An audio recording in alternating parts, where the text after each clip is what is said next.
Countrymen and women, from the struggle for independence to the present, we thank our former leaders.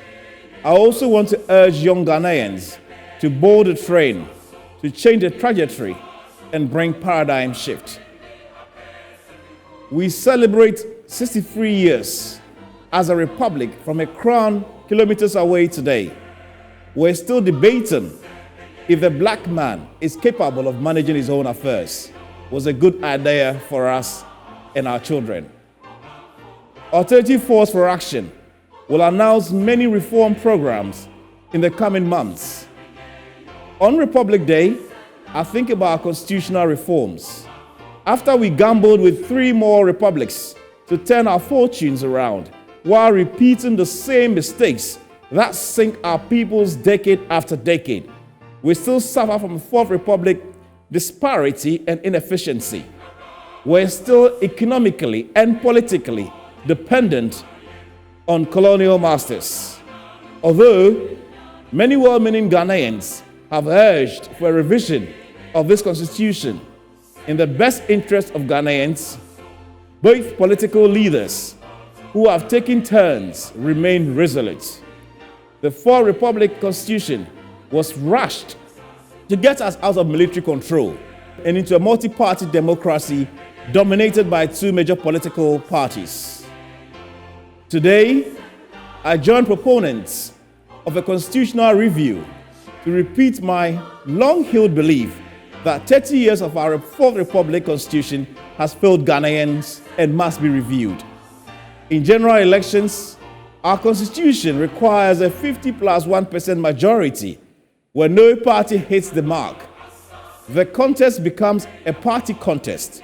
This restricts people to the 2-party state of the 4th Republic, with a complacency and entitlement in governance.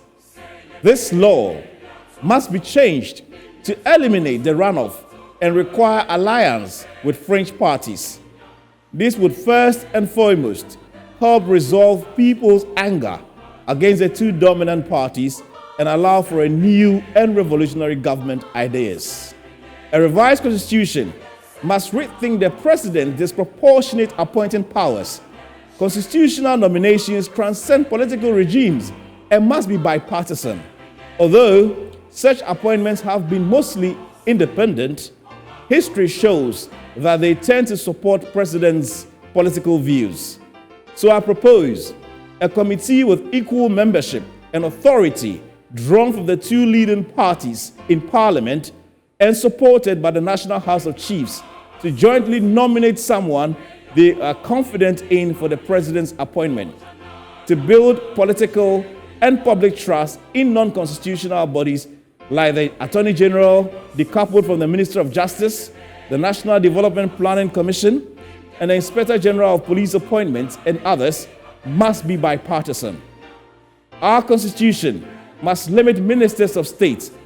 Productivity and efficiency depend on maximizing outputs with minimal resources.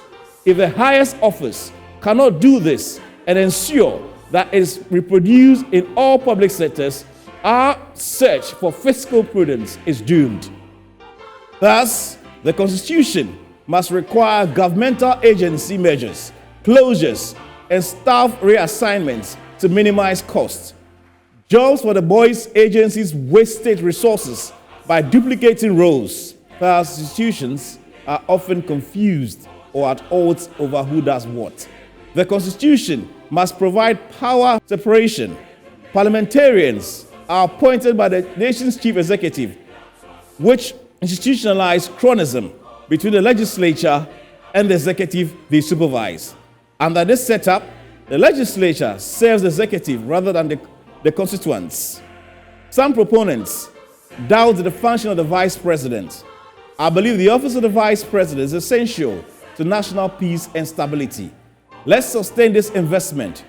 After President Mills' untimely death, President Mahama took over by the dark. In addition to the peace that it gave us, the caretaker president has no need to change the predecessor's programs and projects.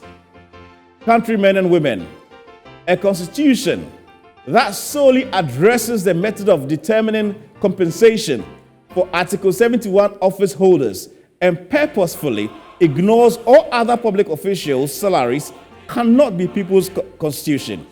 That bias of the Fourth Republican Constitution has actively operationalized two classes of pay, a juicy one for Article 71 office holders, including the President, the Vice President, the Ministers, the Parliamentarians, the Council of State, etc., and another for workers on the pitiful single spine salary structure, which is limited to whatever government says it can afford to pay, under the guise of ability to pay principle, which does not apply to the top brass.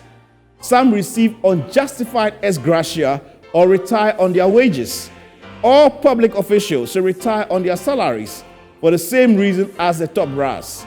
Can the masters of such a system ever feel the agony of the poor, let alone commit to the swiftly alleviating of it? I asked. A revised constitution must exclude Council of State. An upper chamber of representatives can advise.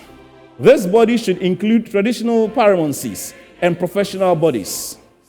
There is a need to review several other Fourth Republic Constitution provisions. A constitution that prohibits a former president from being punished for nearly a decade mocks the laws he swore to uphold. The top and the bottom have separate rules and living circumstances.